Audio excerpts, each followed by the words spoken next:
Good raps on him, as Alan McConnell was talking about. Out in space is Ryan, gets a good shepherd from Brown.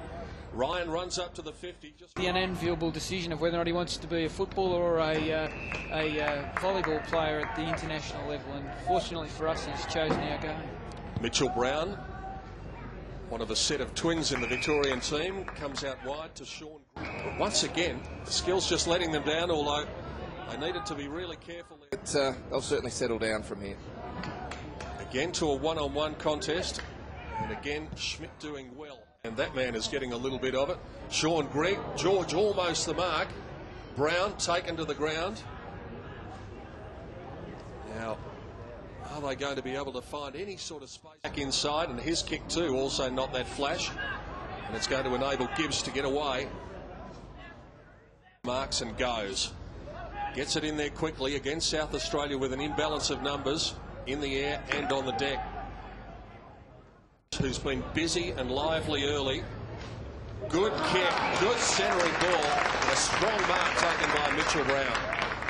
It was an excellent mark, and he probably led to the wrong position because South Australia did have the man loose in defence. He led straight towards him, but the ability to beat two on that occasion shows again a key position player that can take a contested mark inside your forward 50 is a very valuable player, Alan. Particularly so, Jared, when the opposition are playing one extra player back there filling in the space, so that most of the marks he's going to fly for are going to be in a contested situation because of that, and he certainly delivered on this occasion. Kicked Vic Country's first goal for the game, and that's his fourth for the Cardinals, having kicked three earlier in game one. It was a fantastic kick too, because he certainly had it been a fraction shorter, it would have gone straight to the loose man in defence. I think they're setting up with McLean down there. During this carnival, you would expect that maybe if this game gets tight, South Australia might be in better condition late in the game to... Gave it to Ryan, who gets it in front of goals. Brown snaps and misses everything, but what a great second effort from Lachlan George. Yeah, that's what you look for. He attacks the football out with gusto as well. Very physical player. Yeah, and gets plenty of it too. So it's not as though he just gets a little bit now and then. He's actually a fairly consistent player. And Harbrow gives it across. Well done by Ross, and he sets up a goal for Brown.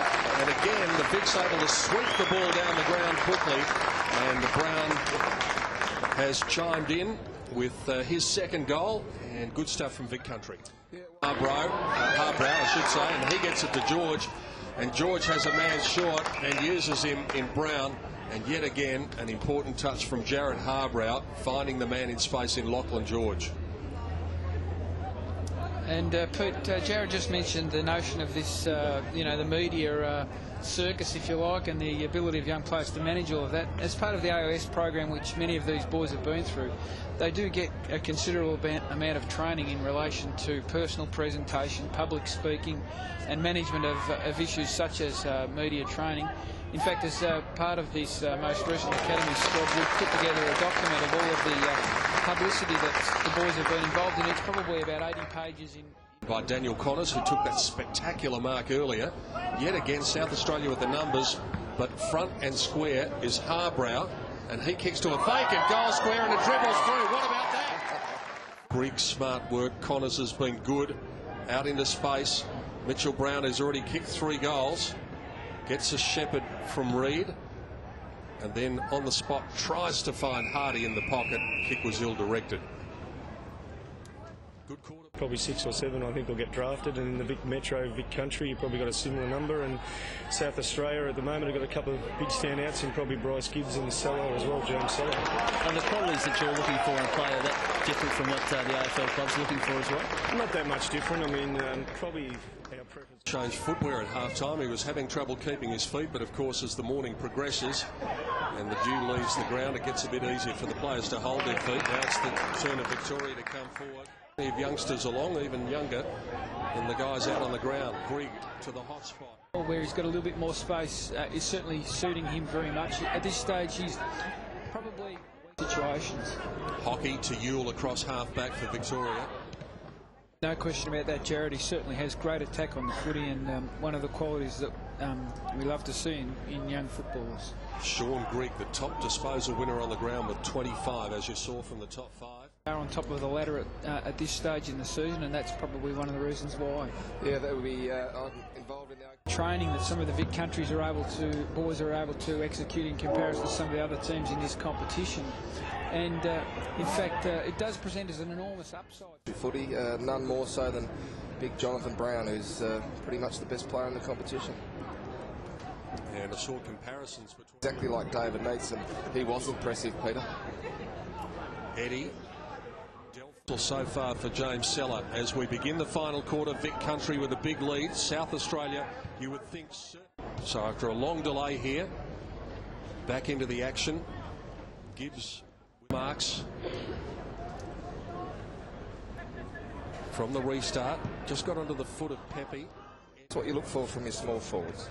And the injury to Hansen will certainly test the Vic country team, because now they only have the one key.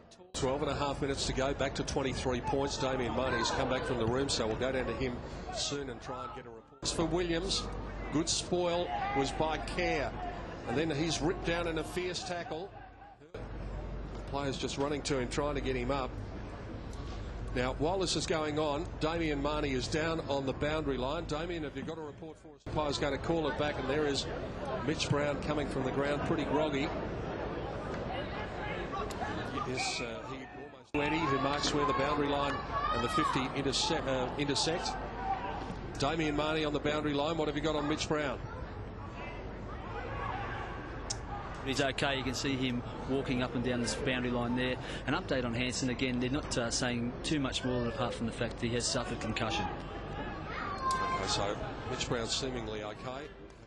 Again, just suffering a bit of concussion, received a knock to the back of the head and the upper part of the neck. There'll be no need for him to go off to hospital, so the word is that he is okay. That's good news, and the other good news is that Mitch Brown is back on the ground, was just involved in that passage of play.